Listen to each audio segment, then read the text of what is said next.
अभी पिछले दिनों हमने देखा कि मशहूर अभिनेता ऋषि कपूर जी का देहांत हो गया था और उनका देहांत जो है 30 अप्रैल 2020 को प्रातः 8:45 पर हो गया था। हम यह ज्ञात करने का प्रयास करेंगे कि अभिनेता ऋषि कपूर जी का देहांत जो है वो 30 अप्रैल 2020 को ही क्यों हुआ। नमस्कार, एस्ट्रो पार्क में आपका स्वागत है। आपकी सेवा में उपस्थित हूं स्वामी आत्मविश्वास महेश चंद्र पुरोहित। प्रिय दर्शकों, आपने तारा चक्र के बारे में सुना होगा। तारा चक्र अर्थात नक्षत्र चक्र फलादेश करने में बहुत काम आता है और नक्षत्र चक्र से किस प्रकार फलादेश करते हैं इसका वीडियो एक विस्तार पूर्वक बनाया गया है, जो इसमें आपको लिंक मिल जाएगा। उस वीडियो को आप अवश्य देख लें। और यहाँ जो विषय हम ले रहे हैं वो ही तारा चक्र के बारे में ही है। यह विषय तारा चक्र से ज्योतिष में किस प्रकार से किसी चीज का पता लगाया जा सकता है उसका एक उदाहरण मात्र यह वीडियो है। तो इस वीडियो में आपको केवल एक उदाहरण मिलेगा और उसके बाद विस्तार से जो वीडियो उसमें तारा चक्र का पूरा वर्णन मिलेगा। अभी पिछले दिनों हमने देखा कि मशहूर अभिनेता ऋषि कपूर जी का देहांत हो गया था और उनका देहांत जो है 30 अप्रैल 2020 को प्रातः 8:45 पर हो गया था। हम यह ज्ञात करने का प्रयास करेंगे कि अभिनेता ऋषि कपूर जी का देहांत जो है वो 30 अप्रैल 2020 को ही क्यों हुआ। यद्यपि मार्केश की दशा तो उनको चली रही थी और वो कैंसर से पीड़ित थे, परंतु 30 अप्रैल को ही उनका देहांत क्यों हुआ इसको हम तारा चक्र के माध्यम से देखेंगे। प्रिय दर्शकों, ऋषि कपूर जी का जन्म 4 सितंबर सन 1952 को 23:10 अर्थात रात्रि 11:10 पर मुंबई में हुआ था। और अभिनेता ऋषि कपूर जी को मार्केज की दशा चल रही थी। हमें देखना यह कि ये मृत्यु उनकी 30 अप्रैल 2020 को ही क्यों। तो उनकी कुंडली में जो आपके सामने है, शुक्र महादशा में बुध की अंतरदशा और मंगल की प्रत्यंतर दशा चल रही थी। इस कुंडली में शुक्र रोग भाव 6 का स्वामी है, मंगल सप्तमेश मारक होता है और मारक होकर मारक भाव में ही स्थित है। बुध भी द्वितीयेश होने से मार्केश होता है। चंद्रमा पर भी विचार आवश्यक है। तो हम इस कुंडली में मुख्यतः तारा चक्र के माध्यम से देखेंगे मार्केश मंगल, मार्केश बुध, पापग्रह राहु व चंद्रमा की नाक्षत्रिक स्थिति, और वो भी 30 अप्रैल 2020 को कैसी है वो देखेंगे। आपको ये तो पता ही है, सप्तम भाव मारक होता है, द्वितीय भाव मारक होता है, सप्तमेश और द्वितीयश मारक होता है।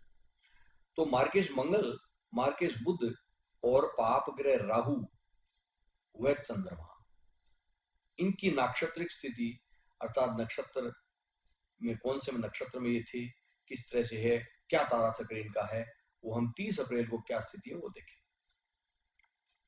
जैसा कि आप चार्ट में देख रहे हैं, उस आधार पर जन्म मंगल अनुराधा नक्षत्र में है। इनका जन्म कुंडली में मंगल अनुराधा नक्षत्र में है। तारा चक्र के अंदर जन्म तारा आदि विषय विस्तार से बताए गए हैं और हो सके तो वह वीडियो आप पहले देख लें ताकि कौन कौन से तारा होते हैं वो पूरी स्थिति आपको समझ में आ जाए, फिर उस उदाहरण को देखें। परंतु वर्तमान में हम यहाँ इस उदाहरण की चर्चा करते हैं। जन्म मंगल अनुराधा नक्षत्र में, अर्थात जन्म कुंडली में इनका जो मंगल है वह अनुराधा नक्षत्र में स्थित है, और 30 अप्रैल को इनका जो मंगल है वह धनिष्ठा नक्षत्र में होकर इनकी कुंडली से, और कुंडली में जो जन्म कुंडली में जो मंगल है उस मंगल से 7वां नक्षत्र जो है उसमें है। 7वें नक्षत्र में मंगल है अनुराधा में होने से और अभी धनिष्ठा में होने से। तो जन्म कुंडली का मंगल अनुराधा नक्षत्र, गोचर का मंगल धनिष्ठा नक्षत्र, तो ये 7वां नक्षत्र, तो ये वध तारा में हो गया। आप उस वीडियो में देख सकेंगे। दूसरी बात, जन्म कुंडली में मंगल अनुराधा नक्षत्र में है ही, गोचर में राहु मृगशिरा नक्षत्र में चल रहा है, अर्थात उस अनुराधा से 16वां नक्षत्र। तो 16 में 9 का भाग देते हैं, ये उस वीडियो में आपको समझ में आ जाएगा। 9 का भाग दे देते हैं तो एक बार लगेगा, 7 शेष बचेगा, ये 7वां नक्षत्र हो गया। जब शेष 7 बचता है तो 7वां नक्षत्र हो गया। तो राहु जो है गोचर का, वो भी मार्केश मंगल से वध तारा में है। हम मंगल से ही क्यों विचार कर रहे हैं? क्योंकि वो मार्केश है और मार्केश की दशा चल रही है। अभी इसलिए विचार कर रहे हैं कि मार्केश मंगल है और बुध द्वितीय होने से मार्केश है, तो अभी इनको शुक्र महादशा में बुध की अंतरदशा और मंगल की प्रत्यंतर दशा है, इसलिए मार्केश की दशा भी हो गई प्रत्यंतर के रूप में, और ये मार्ग भाव में बैठा हुआ है, इसलिए हम मंगल से विचार कर रहे हैं। तो हम देखते हैं ये राहु भी गोचर का वध तारा में है। जन्म राशि में, जन्म कुंडली में मंगल अनुराधा नक्षत्र में, गोचर का बुध अभी चल रहा है अश्विनी नक्षत्र में 30 अप्रैल को, तो यह 12वां हो गया अनुराधा से, और इसमें हम 9 का भाग देते हैं तो शेष 3 बचता है। तो अनुराधा से तीसरा जो है कौन सा हो गया? विपत्त तारा। तो यह बुध जो दूसरा मार्केश है यह विपत्त तारा में है। अब हम चंद्रमा पर विचार करते हैं, क्योंकि चंद्रमा को देखना आवश्यक होता है। तो 30 अप्रैल को चंद्रमा की जो स्थिति है वो देखते हैं। तो जन्म कुंडली में मंगल अनुराधा नक्षत्र में है और गोचर में 30 अप्रैल को चंद्रमा पुष्य नक्षत्र में है, इसलिए 19वां हो गया।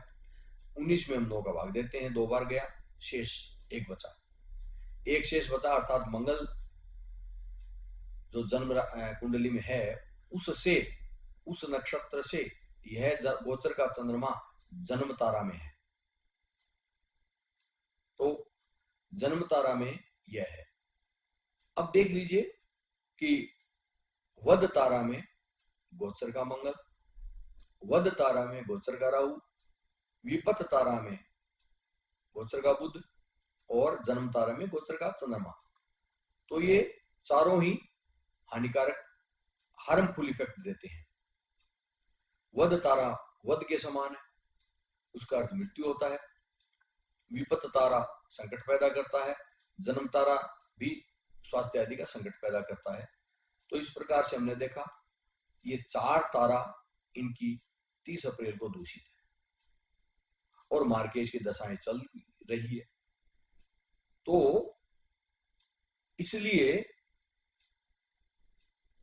इनका जो है काफी समय से कैंसर का इलाज चल रहा था, तो इस महान अभिनेता को हमने खो दिया 30 अप्रैल 2020 को और मार्ग योग बन गया। ये हमने तारा चक्र के माध्यम से जाना है। अब तारा चक्र का वीडियो आप देखने के लिए तारा चक्र पर विस्तार से वीडियो है, वो देख लीजिए, आपको समझ में आ जाएगा। आज इतना ही, नमस्कार।